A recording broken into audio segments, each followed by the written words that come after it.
go.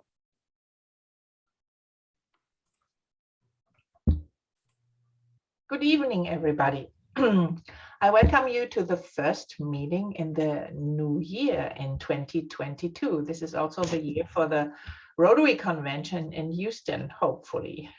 We will see.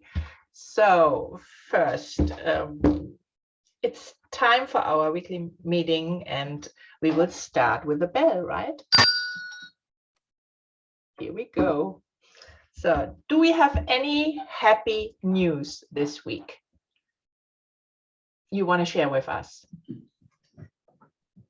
Yes, Scott? It's just a funny question. It's like, I don't know, we've made it this far. Everybody's actually present and looks reasonably healthy. That's good. Yeah, that's true. You're right. That's a big gift as well. I was happy to see Scott's picture from Aerostitch. Had a nice little write-up about Scott. I got a free t-shirt out of it too. That's nice. Writer of the month. Yep. Okay, writer of the month. Where you saw that picture, Rob? Oh, gosh. I think I got a text message or an email from Aerostitch. Oh, okay. Yeah, they have an email newsletter. I can find the URL and slap it in the chat. But yeah, that was kind of fun. And I've been using their suits for decades. Mhm. Since I grew up, a Minnesota boy, right? I'm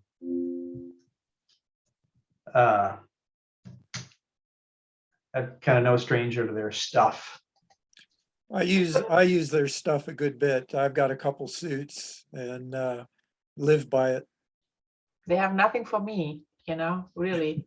It's all too short. I'm sorry to say that. So this is the reason why I couldn't buy anything from them. Yeah. So Well, but I they'll found custom something. tailor, but yeah. But I found something in Germany. The problem with the motorcycling in everywhere, it doesn't matter, it's in America or somewhere, especially for the women, that you can get the short stuff, but if you are a little bit taller like me, no chance.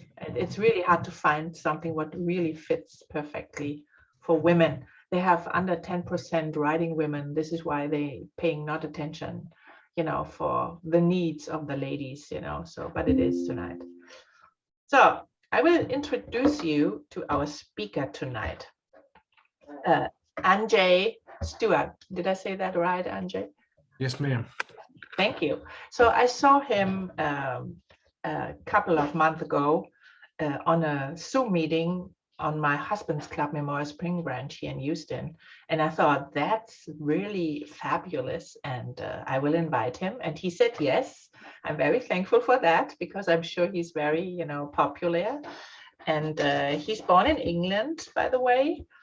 This is what I was reading. He's born in England and in a military family. And then he came, I think you were studying in the University of Texas, right?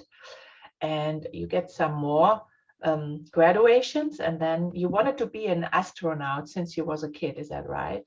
Yes, ma'am. And you like to play guitar, but you have no time for that. A little bit of time. I haven't played as much as I'd like recently, but Yeah. it's they keep me busy. Yeah, that we have in common, by the way. Totally understood. So I will give it over to you, and you have half an hour for speaking. That's what we do normally, and then we are open for questions, whatever, a little bit talking about it. Okay, perfect. You're welcome. Great. And let me see. Am I able to? Yeah, there it is. Share screen. So let me go ahead and share my slides. Mhm. There we go. And everybody can see those? Yes. Perfect. So before I talk about kind of what I've had a chance to do, I like to start by taking everybody on kind of a virtual journey to the planet Mars. So like any journey, we've got to start somewhere.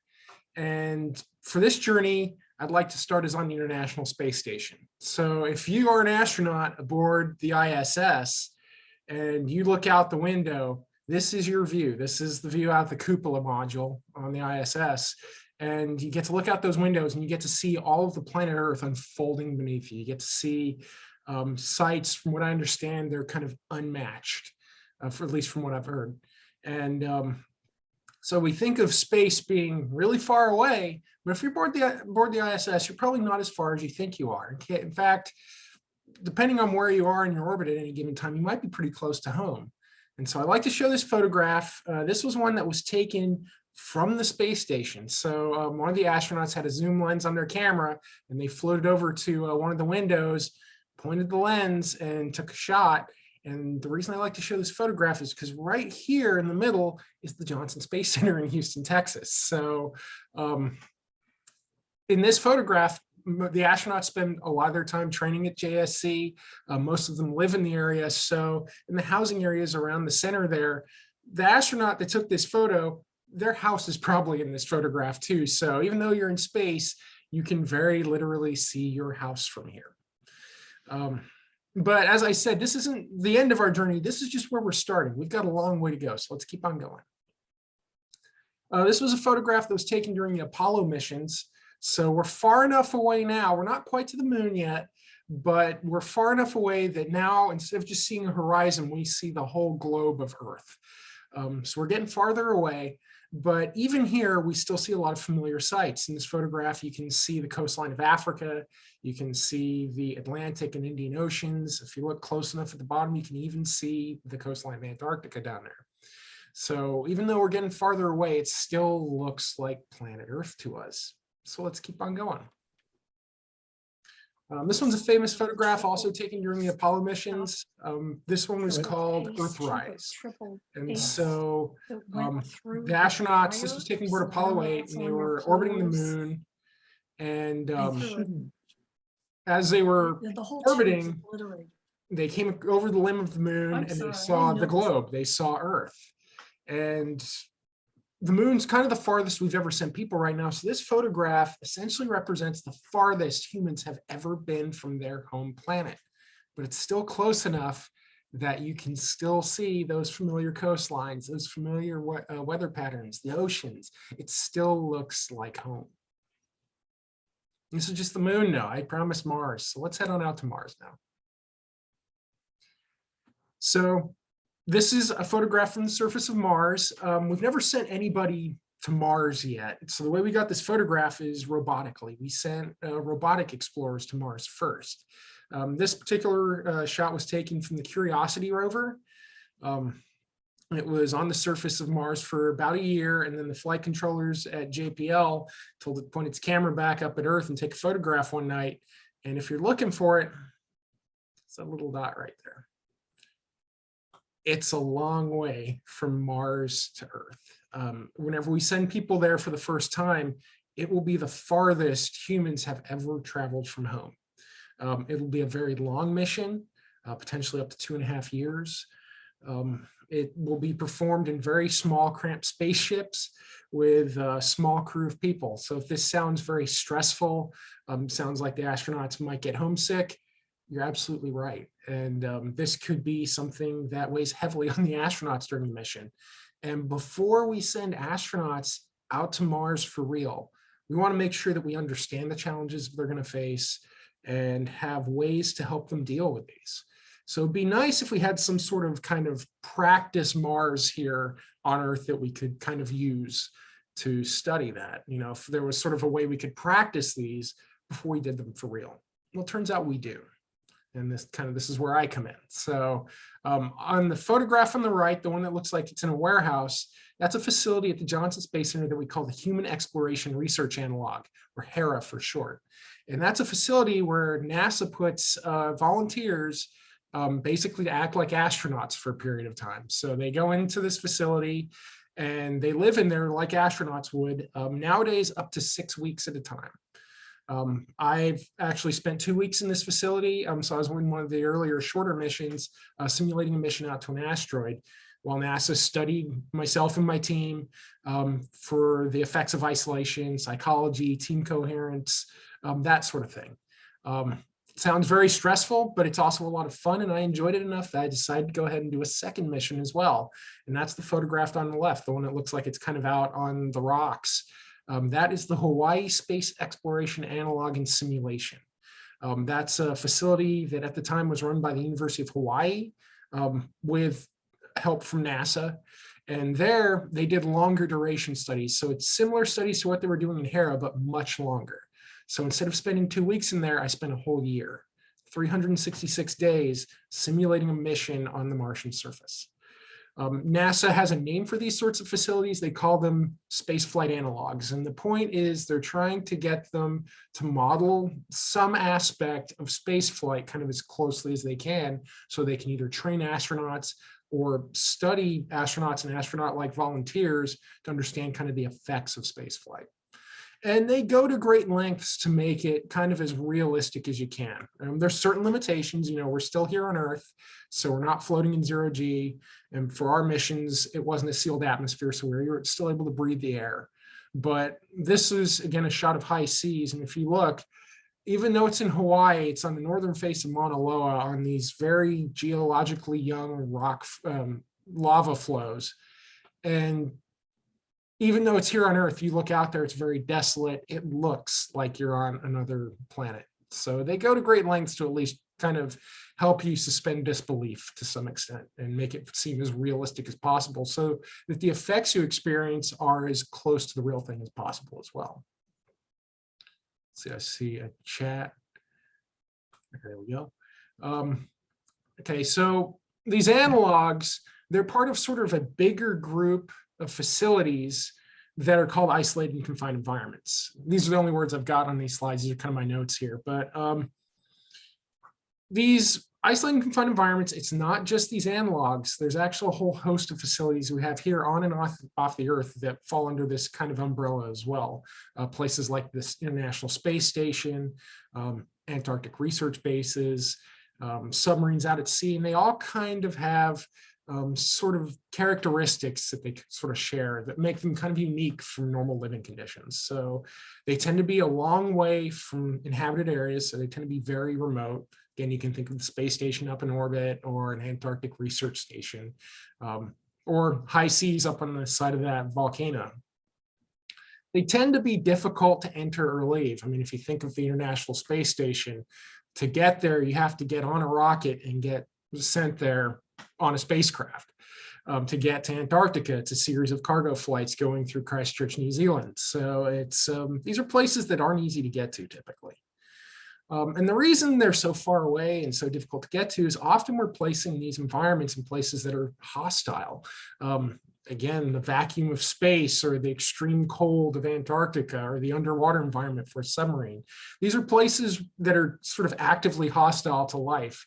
And if there wasn't a habitat around you protecting you, it'd be an environment that would be very literally trying to kill you. And because of that, you're usually confined in a very small environment, and getting to go outside is rare if it's possible at all. And whenever you do get to go outside, you have to wear some sort of protective gear to protect you from that environment. So maybe multiple layers of clothing for an Antarctic researcher or a spacesuit for an astronaut. And then the last one, it's a little different. The others were kind of related to the environment. This one's sort of a more sort of crew makeup sort of thing, but facilities like these tend to be inhabited by artificially composed groups. And what I mean by that is we're not selecting people because they're friends and family. We're usually selecting people to be there to fill a certain role. So for the Antarctic, it might be a leading researcher. For submarines, we're selecting trained Navy personnel. For the space station, we might be looking for the world's best spacecraft pilots. So we're picking people who are very good at a job, but they're not necessarily used to working with each other. Especially for facilities like the South Pole, where they might be meeting for the first time whenever they arrive at the pole.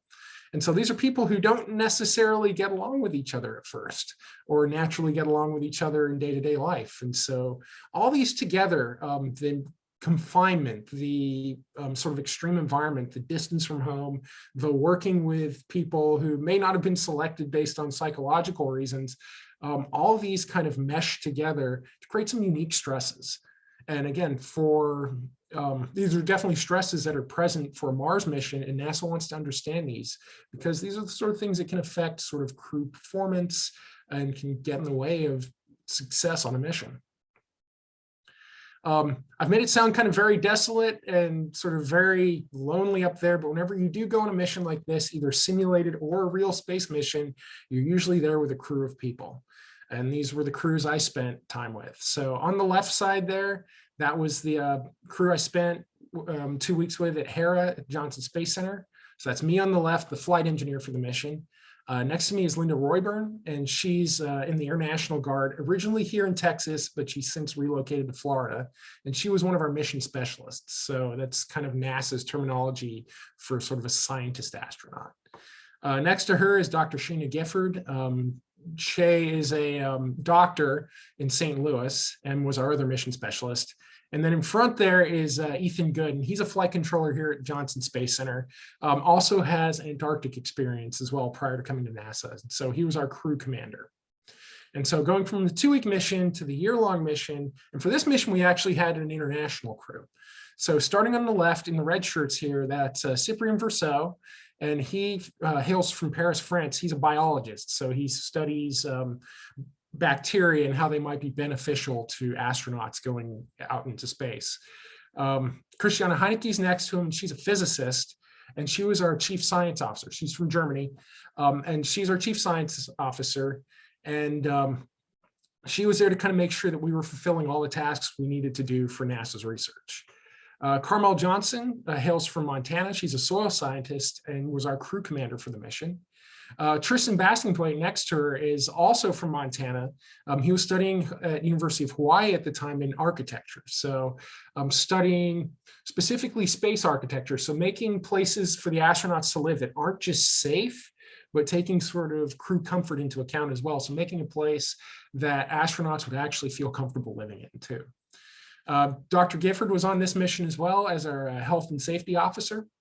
And then finally, that's me on the right there as the chief engineer for the mission. So making sure that the habitat was in good working order. So the science officers on the mission didn't have to worry about the facility so much. They could focus on the science that they were working on.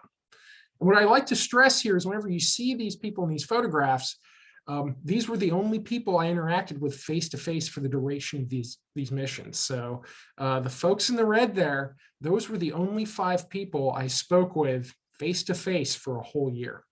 And I know with pandemic and sort of isolation that I'm sure y'all have experienced, y'all understand how stressful that is. If you've been kind of locked in your house with family members, you understand kind of some of the stresses that come along with that, even with people you're very close with.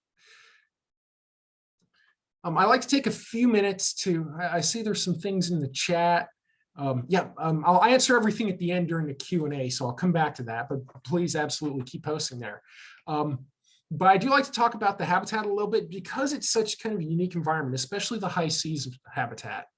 One of the things I like to point out is whenever you're on a real space mission or even a simulated one, things take on sort of a different sort of value. And so here on Earth, you know, if we run out of something, we have money, we go to the store, we can spend that money and get whatever we need. There aren't any stores up in space though, so you can't just go to Walmart and buy what you need while you're on orbit. So money doesn't really have any value in space. What does have value are the things that are keeping you alive. So for a real space crew, that would be things like your power, your water, your air, and your time. These are the things where if you are short on one of those, it very much affects the flow of your day. For us, you know, we're here on Earth, we had plenty of air to breathe, but at high seas, being up in that mountain, we were off the grid, and so we did have limited power and water. Water was shipped to us sort of once a month, and so we had a limited 1,000-gallon water supply. So we had to conserve that. We got down to about 6 gallons per person per day, and that's for everything. That's 6 gallons for personal hygiene, 6 gallons for drinking, 6 gallons for food preparation, 6 gallons for keeping the habitat clean. So we were taking some very extreme measures to kind of get down. We'd be reusing sink water as mop water later in the week. We were even taking what are called Navy showers. So instead of having a continuous stream of water when we were showering, it was a second of water, turn the water off, put on the soap, and then 1 minute of water to spray down. So we were doing some very extreme measures to conserve that small amount of water we had.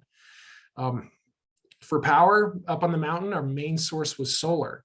And so we were very affected by the weather. If it was a cloudy day, what that meant was maybe we weren't going to get to have enough power to cook a warm meal that night. or during our exercise, maybe we didn't have enough power to run the treadmills. In the middle of winter, when the days were already shorter, if we had a cloudy day, what that meant was maybe we couldn't start the heater whenever we woke up in the morning. And so, those were the days where we'd maybe spend an extra few minutes in bed huddled up under the covers, and then would wear extra clothes throughout the day. So, just these kind of small changes had the ability to really impact how a day would go for us on simulated Mars. Let's see. So we've got all these resources and we've got to keep track of them. So just like a real spacecraft, we had sensors measuring sort of the amounts of everything we had. So we had sensors and readouts telling us how much power was in our batteries, whether or not the solar panels were charging, how much water we had left. We even had monitors measuring the quality of air in the habitat. And we did have a mission control team watching over these things as well. And enough of these sensors were sensitive enough that they could tell when we were working out. Our carbon dioxide sensor, whenever we were working out, would breathe more heavily and they would see the carbon dioxide spiking. But speaking of that mission control team, it was actually very hard to work with them. And this has something to do with a physical limit on communications between Earth and Mars. So I've got a couple of pictures that kind of illustrate this. So Earth and Mars are both orbiting around the sun, and they kind of vary in distance from each other. Whenever they're as close together as they get, it's 55 million kilometers. It's kind of hard to visualize, but the more important thing here is light traveling at the speed of light goes 55 million kilometers in 3 minutes. The reason that's important to us is because we use radio waves to communicate back and forth, and radio is just kind of like light. So it takes 3 minutes for a signal to get from Earth to Mars whenever they're close together. Whenever they're on opposite sides of the solar system, that time expands to 22 minutes. So imagine what a phone call like on Mars would be like if you're trying to call Earth. Let's say you've just woken up first thing in the morning on your Mars base, and you pick up your phone and you call Houston. You say, "Hey, Houston, this is Mars Base 1. We're just waking up for the day. How's Texas today?" And then you have to wait for 22 minutes. So those 22 minutes go by, and then Earth gets your signal. The flight controllers in Houston, hear your signal, and they say, "Well, it's kind of unseasonably warm. It's cold front came through last week, but it's really not feeling like winter yet. But hope y'all are getting sort of more wintry weather up there." And then you have to wait another 22 minutes. 44 minutes have gone by, and all you've done is said hello to each other.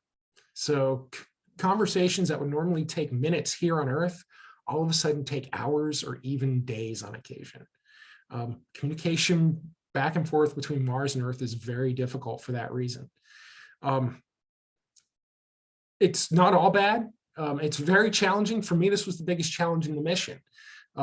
We did simulate this. So for Hera, we started in real time, but we added a couple of minutes of delay every couple of days to make it sort of seem like we were getting farther and farther from Earth. For High Seas, we just use a constant delay of 20 minutes throughout the entire mission.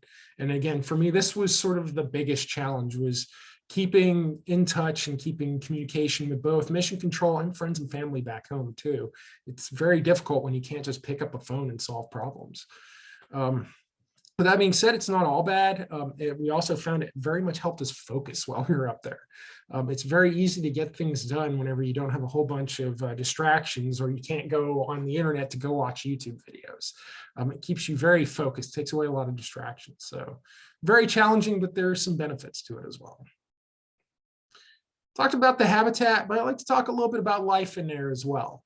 What's it like? And so what I can say is kind of overall, a day in space, a day on Mars is very similar to a day here on Earth. You eat breakfast, you go to work for the day, somewhere in there you take lunch, at the end of the day you eat dinner, have some time to yourself. Works on Earth, turns out it works up there pretty well too. And of course, whenever we send people to Mars, we are sending them to do a job. They're not just going to go and live and kind of hang out and do nothing. They're going to go and they're going to have work to do while they're there.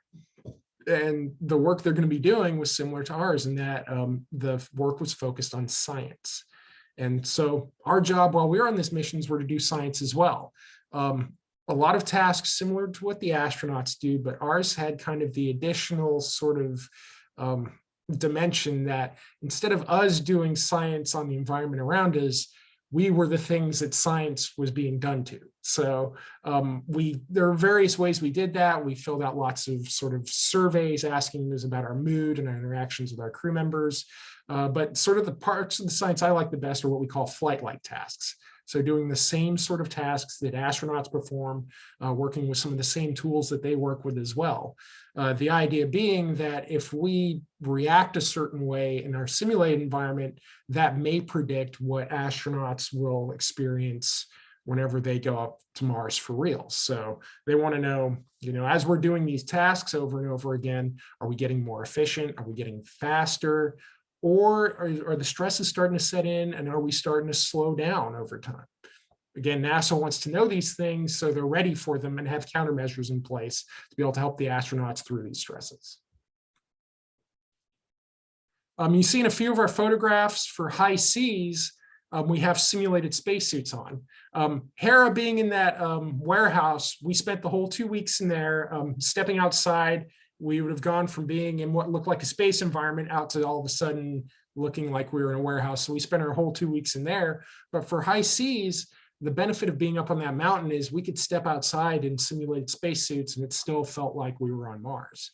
And this was an important part of our mission. Whenever we send astronauts to Mars, we don't want them to just live in that dome until they leave. We want them to get outside and dig in the dirt of Mars and study the planet that they're living on at the time. And so again, a lot of our tasks were similar to what they would be doing. We were getting geology assignments from Mission Control every few weeks that we would have to accomplish. A couple of my crew members had experiments they were running outside.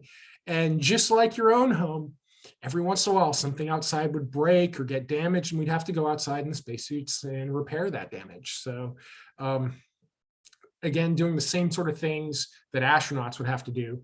And in suits as well, simulated spacesuits. So even though we were outside, we were still always kind of encapsulated in something. So it never truly felt like we were outside. We were just inside sort of our own little capsule while we were out there. Again, I talked earlier about how there are no stores on Mars. So if things break, you can't just go out and buy a replacement. You have to fix it yourself. And there's a lot of other things you have to do yourself as well. So whenever you see astronauts on TV, usually they look like they're having a whole bunch of fun. They're flying around in spacecraft and they're wearing spacesuits and they're going out on EVA and taking pictures of each other and doing what looks like a lot of fun. But the part that doesn't get televised so much is, okay, they do all the fun stuff, but they still have to do all the chores that they have to do here on Earth as well. And for astronauts on the ISS, doing those in zero-G while things are floating around, so which can make things a lot harder. Whenever I give this presentation to school groups, the joke I like to make is whenever your parents are making you clean your room, they're not doing that to be mean to you. They're doing it to teach you how to be an astronaut, because astronauts have to clean their rooms too. And the same thing for us. So for Hera, we had housekeeping tasks assigned throughout our schedule. For high seas, we set aside Sundays as our cleaning day. And so we had to clean and do all the other sort of not so fun things as well. And if you can imagine it, we had to do it up there. We had to learn how to cut each other's hair too. So every little thing you do on Earth, we had to do up there as well too. And again, we had to repair things whenever they broke as well. The top left photo there is one of our stovetops, and it had broken.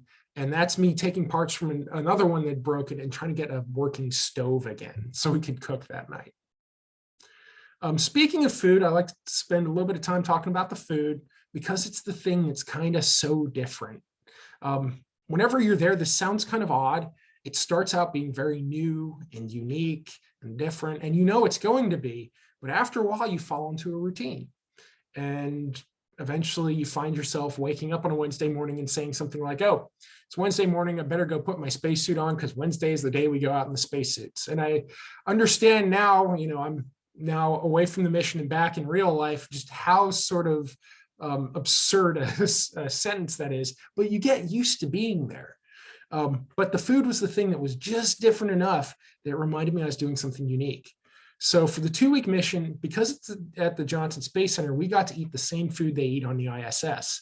So a lot of freeze-dried, packaged, thermostabilized foods. They're made to last a long time. Whenever these foods get packed, they get packed in Houston, sent to Florida. They've got to take a rocket up to the space station, and they might spend a couple of months before they get eaten. And some of these foods later on may have to last to years before astronauts eat it on a Mars mission. So it doesn't sound very appetizing. You add water to them. A lot of these things, if they're freeze dried, the top right's a freeze dried one. It starts out feeling like styrofoam, and you add water and it becomes food kind of right before your very eyes. Again, doesn't sound appetizing, but I will say is they've had a few years to get it right. A lot of the food's actually pretty good now. I actually kind of enjoyed most of what we ate there, though a couple of minor exceptions, but overall the menu was actually pretty good. The one thing you kind of missed is because you're adding water, vegetables become kind of mushy, so you miss kind of the crunch of a fresh carrot or a piece of celery. So that was High C, Hera. At High Seas, because we were a university project, we kind of simulated space food. We had cans of freeze-dried ingredients. You can get these for storm shelters and things like that. And so we had a full kitchen, and with these ingredients, if you put them together and got creative enough, you could make a decent meal out of them. Bottom right there is Thanksgiving dinner, and that is a real pumpkin pie. Canned pumpkin lasts a long time. Spices, flour, water, all these lasted long enough and were shelf stable, so we could mix them together, bake them, and get a pumpkin pie. That turkey, though, is a little different. So that was a can of turkey chunks that we added water to, added flour to, shaped it into a turkey, and baked it. Not as good as the home cooking. I kind of say it was kind of like a turkey flavored chicken nugget, but whenever you get to experience sort of this sort of mission like this, you're willing to put up with some creative culinary choices, to put it that way. And it was real, honestly, wasn't that bad. I still enjoyed it. The other thing, because we were there for a year, we had time to grow some food as well. Not a lot, because growing food takes up a lot of room, but it was sort of a nice treat every once in a while. And that bottom left was our first harvest. So we had cherry tomatoes, 6 of them, little cherry tomatoes, 1 for each of us. And for this was a formal meal. I'm talking place settings, shirt and tie, formal meal, as we all sat there trying to get as many bites out as we could out of our little cherry tomato, because it was the first fresh food we'd had in a couple of months. So I've talked about hardships, I've talked about work, and for sure there's a lot of work and stress and hardship there, but astronauts are just like real people too. They need downtime, time to kind of pursue their own interests as well, and we did the same. For Hera, since it was such a short mission, most of our entertainment there were books and movies. For High Seas, we got to take a little bit more stuff with us. I found my crew members were the kind of people who like to learn. So we had crew members learning languages, people learning how to play instruments. Cyprian down there, he's got that ukulele. He had never played the uke before the mission. He bought that the morning the mission started. He bought that at a guitar store in Hilo. He had never played a uke before, and I can say the first couple of weeks in that dome were a little bit painful, but with enough sort of dedication, by the end of the mission, he was a pro at that thing. So a lot of that sort of thing going on. We also had group activities. So in the top left, me and Tristan were kind of just spoofing that photograph for fun, but we did have board game nights every Wednesday night. Behind Tristan, you can see a screen back there. And so Friday nights were movie nights. And we even had a crew member who knew how to salsa dance. And so we took salsa dancing lessons while we were in there for part of the mission too. And then the last slide I've got here, just some extra photographs from the missions, some milestones. So again, whenever you're in there, you're in this very sort of static and unchanging environment. It can be really hard to keep track of time. So you spend a lot of time focusing on holidays, because if you, for example, if you celebrate Christmas, it makes it feel like winter. Or if you celebrate 4th of July, it starts to feel a little bit more like summer. So it helps you kind of mark the passage of time. The other thing we did, though, is we would take photographs at certain milestones. So every month, at the beginning of each month, we took a photograph, and we also did it on certain milestone days. So day 100, day 200. The top left there was our photograph from day 300, where we kind of tried to dress up as Spartans with things we had around the room and spoof the movie 300. Tristan helped with the graphics for that. The other thing, I really didn't have a whole bunch of chance to show you, but some of the facilities in these habitats can be really small. So the bottom left there is one of our bunks for Hera, and I call it a compartment really, because you have enough room in there to lie down and sit up, and that's about it. And we took that on our last mission day. We had been planning it, and we wanted to cram all 4 of us into one of these compartments to get a photograph. But I see I'm about at the end of my time here. And, you know, I could talk about this stuff for hours. I mean, it was literally over a year of my life. So I've kind of just given you a small slice, but I'm certainly happy to ask questions. I want to know what you guys want to know about. So I'm certainly happy to answer questions. Thank you. First of all, it was very interesting. And the first question what popped up in my head was over the time, why Mars is so interesting for NASA or for the astronauts? Why is Mars so interesting? It's, I think, out of the planets, there are kind of 2 planets that are kind of close to Earth. They're not exact copies of Earth, but they're kind of closer to what we are. And those 2 planets are Venus and Mars. Out of the 2 of them, Venus sort of has runaway climate, runaway greenhouse effect going on. So putting people on the surface of Venus would take a lot of engineering. At the moment, wouldn't be feasible. But Mars, we could very easily put astronauts on the surface of Mars, study that planet. So it's sort of, after the moon, sort of the next feasible target that we can put people on. And because it's a terrestrial planet similar to ours, it gives us sort of the chance to study a planet that's like ours, but hasn't been touched by human hands. So it's kind of viewing a planet in its more pristine state. There are key differences. For example, we understand that Mars had water on its surface at some point and doesn't anymore. And the reason that's not there, that's an interesting question that we want to answer. We want to know where that water went and why it went away. Is that something we need to be concerned about here on Earth? So I think there are important scientific questions that we can answer about Earth by going to Mars and studying a planet sort of in its pristine state. Thank you. See, I see a couple of questions here. Let's see, have I seen The Expanse? I haven't seen The Expanse, and I've heard it's really good. I haven't had a chance to watch a whole bunch of TV. I have met one of the actors at a conference, and the parts I've seen, I know they've put a lot of effort into making it, you know, it's not a perfect representation of space flight, but they've tried to make it at least kind of close to realistic and at least believable. So I think it, you know, it veers more towards the hard sci-fi than, say, Star Wars or something like that. So Right. what I understand, they've put a lot of effort into that. Yeah, we've enjoyed it. So that's why I Awesome. asked. Yeah, it's on my list of things to watch. I just need to actually sit myself down and watch. There was another question. We have the it looks like we will it's planned that we have the International Rotary Convention in Houston this year in June from 4th to 8th. And my husband is the chair for the host events, and we have planned one host event on the Space Center for sure for 3,000 people. And one question was from one of the members here, because they all want to come to Houston, if you are there on this time. I don't know, did you heard about something that Rotary comes up to the Space Center Houston? I had heard that, I think, because I get a chance to speak with a lot of Rotary groups. Turns out if you spoke to one, your name gets out there. And the previous one I spoke to had mentioned that it was coming to Houston. So y'all are the second folks to mention it to me. Okay. So of course, everybody would be happy to see you there, but I don't know who picked the people, you know, for this special evenings, you know, but they are all excited, of course, because they make the long tour, you know, that nobody else. Sure. Yeah, I'm very excited too. Yeah, and we're excited to have you here. I know I've worked in other parts of aerospace before. The thing I like about NASA is we get to show people what we do. You know, if you work in military space, there's a lot of sort of parts of that are hidden. And I don't know, I think what we do is really cool, and being able to kind of open up the center and show y'all what we're doing. That's, I love that y'all get to see this too. So we're looking forward to having you guys come and visit.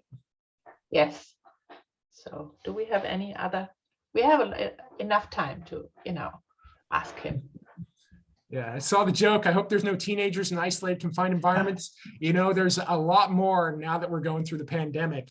And I used to give this presentation before the pandemic, and it was a little bit of a different experience because a lot of people hadn't been through that sort of isolation experience. Now almost everybody has. And so we're all kind of Martian astronauts now in a certain sense. Everybody's gotten at least sort of a taste of it. The nice things are we've got the internet, but even just kind of some of the stresses of being at home for extended periods of time, seeing the same people over and over again, these are the same sorts of things that astronauts are dealing with too. So we now, I think, have a lot more teenagers in ICEs than we expected a couple of years ago. Good point. But I think I it's have some- different. I have some information that doesn't mean anything except to me. My nephew lives in Colorado Springs, and he is friends with Mark Vandehei, who happens to be up in the air right now. And what's Yes. interesting is occasionally I get to see a picture taken from space and some of the communications between Mark and my nephew Dan. And for me, that's pretty exciting. So he's in communication, like talking back and forth with him as he's up there. I'm not sure it's verbal, but they definitely exchange emails or something. Yes. Oh, that's awesome. I mean, if I'm lucky enough, I get to work with the crew occasionally, admittedly as kind of their pin cushions for them to practice blood draws on. But if he's up there getting to actually, talk with one of the astronauts, even kind of over email, that's awesome. That's cool. He sends pictures back of where my nephew lives and some of the other scenes around. So it's kind Yeah. of cool. Yeah, no, that's really cool. Mhm. No, I appreciate that. Oh, this is the one Jim says, excellent presentation. And we hope we meet you in Houston this Yeah, summer. let me absolutely, please keep me posted on that. I mean, things will definitely. I sent you the actual day over, that when we are going there, what time we go. I think it's a group from 3,000 people, members, Rotarians, Mhm. will come over to the Space Center. But right now they are, adjusting a lot of the events because, of the pandemic. You cannot plan anything. So we're planning in a fog because you don't know what's on the end, So, Absolutely. but I'm sure it's not different. You have the same issues, over the year now, like everybody else, So this is Yeah. what I meant. It's that kind of isolation what you have, but right now it's not only the isolation what we have. It's about you cannot really plan. Our problem right now is really we're planning and we don't know it's happened or not, right? Certainly. I understand that. Right now, so aside from the NASA stuff, I'm also a pilot and an officer for the Civil Air Patrol, and I just got put in charge of Civil Air Patrol flight ops for. They have the Space Exploration Educators Conference here next month, and we give flights to some of those teachers. And I've been made the person to put that together this year, with the caveat that they could cancel that. But right now I have to go forth and plan it as though it's still going to happen. So it's, as you said, it's a fog, it's for that one, we're coordinating with the Air Force because we're flying it off the Air Force Base as well. So, and things change on a daily basis. So. Can you throw your identification up, your address, how to contact you, that sort of thing? Can you put that Let me up give on the you screen? my email. I'll actually put it in. I'll put it in the chat here. There we go. And that's probably the most reliable way to get a hold of me. Cool. I check that one on a daily basis. So.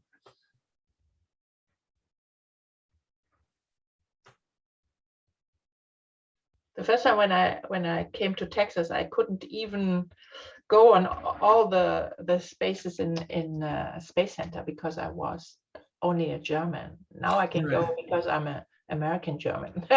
Yep. So you've got if you've got the American part now. I know they have a lot of restrictions. It's Yes. back before the pandemic, we were able to actually give our own tours to people, but that was one of the restrictions we had to work around. At the moment, we still can't give personal tours at the moment. Mhm. I know that. Yeah, we wanted to do that last time and it was not possible. Yeah. You know, yeah, it's so horrible right now. Yeah. If it helps, I mean, at least I know Space Center Houston, they do at the moment have the tours going on site. So, you know, I was actually out on site earlier today and saw one of the trams going by. So they've at least got some level of tours going on at the moment. So, But I'm sure it's also interesting when you go over Arlington Field and you fly out from there or you go over there, because they have a very nice museum as well, you know. So we have a tour to the museum as well in Arlington Field. So are y'all going to get a chance to tour the Lone Star Flight Museum as well? Yes. Perfect. And I love their collection. It's all flyable. So Yeah. Yeah. So who's a pilot from us? Me not, for sure. So, but do you know people from the Rotary Club and Space Center? I don't actually think I've spoken with them yet.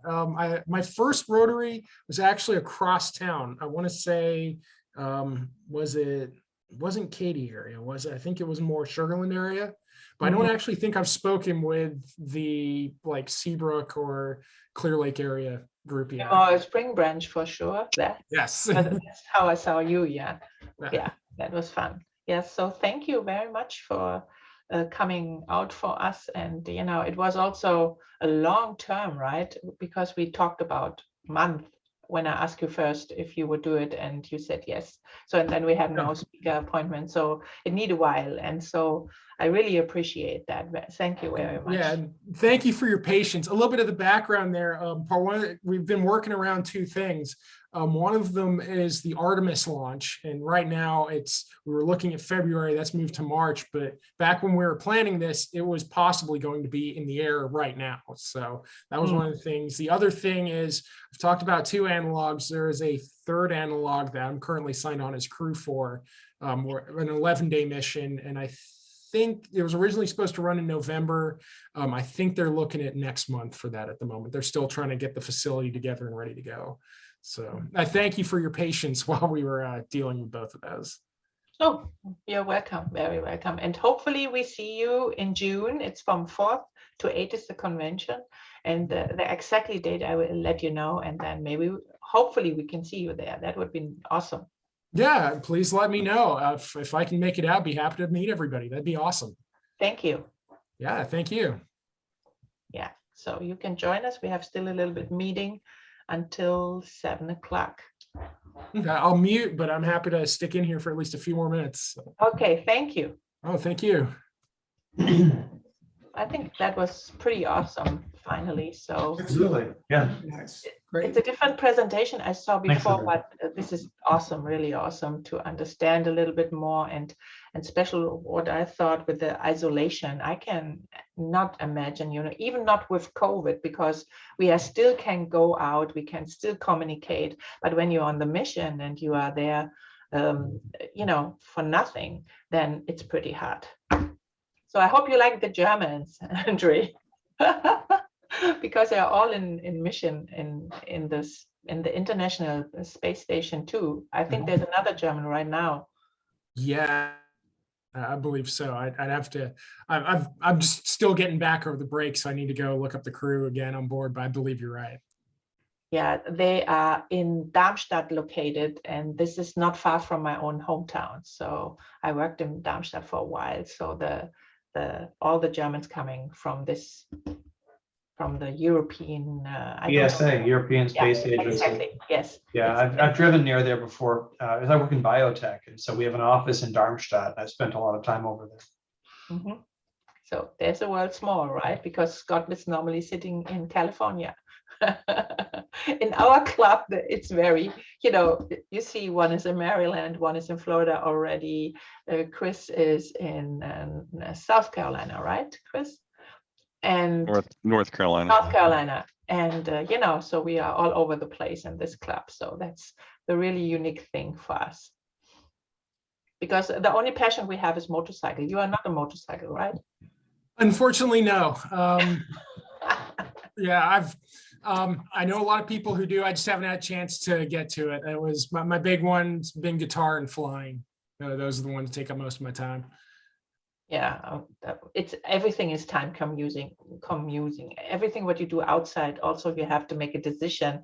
We have one from the Rotary Club in Space Center, Daryl Smith. He is a guy, he likes to fly, and he's have a motorcycle too, and he's on the bicycle. So whenever, I ask him, because we organize here every year a ride against polio to raise money for the polio vaccination, and he's with us all the time, and maybe we could do it on the airplanes, but I don't know so many people with airplanes, to make a flight to raise money for whatever project. Yeah, and one thing I'll say, being a Civil Air Patrol officer, is you have to be careful what you say around them, because if you express an interest in something, invariably you'll get an email that night saying that you've been assigned as the squadron officer for that particular thing. So you have to, after a while, realize, oh, I better not say anything, or I'm going to get another assignment here, and I've already got like a half dozen. So That's just like the Army. absolutely. Who was that? Yeah, so yeah, it's really nice. Yeah. So right now, the riding is in Texas perfect, but not on the rest of the state. So California, I'm sure too, right? Or is it too cold, Scott, already for riding? Out here? Yeah. I was out on the bike yesterday I was out on one motorcycle picking up parts for another motorcycle yesterday. So California is good to go as well. We're still riding out here. But I heard from Rob today that they got some snow, so I'm sure he will not go out with a bike. No. And David, how it's with you? I think also, right? We did our last ride Sunday, so Oh, here we go. That's nice. Yeah. Here we go.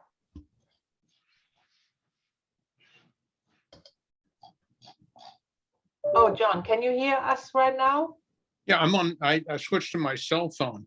I Okay. actually downloaded Zoom. I've got a brand new cell phone. I've had it for like 7 hours now. Okay. And I was successfully able to download Zoom and get on the meeting. Yeah, but honestly, it's a clear video.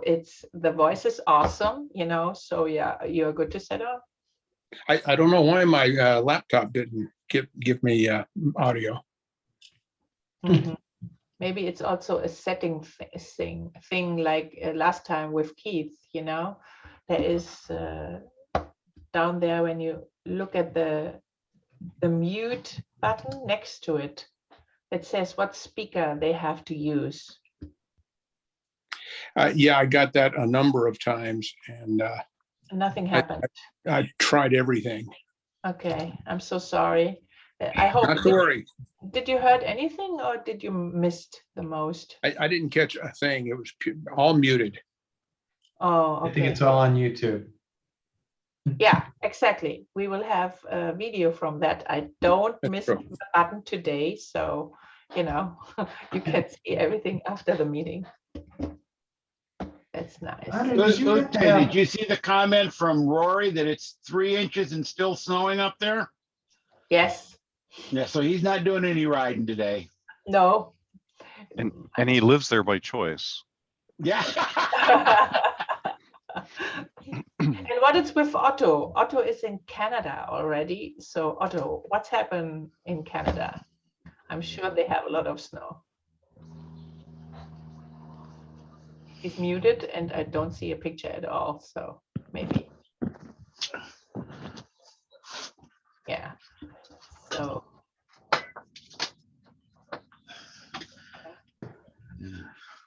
Yes, he's not there. Yes. I Very live here nice. by choice because in the summertime I have the motorcycle and I have a lake. Okay, if anybody from up north have something like a snowmobile or whatever, I like that things also. Back in Minnesota, Yeah. that's a thing, but yeah. Not out here unless you're up in Tahoe or something. Yeah, you don't need it in California, but Otto, he's not silent anymore. So Otto, could write in Canada?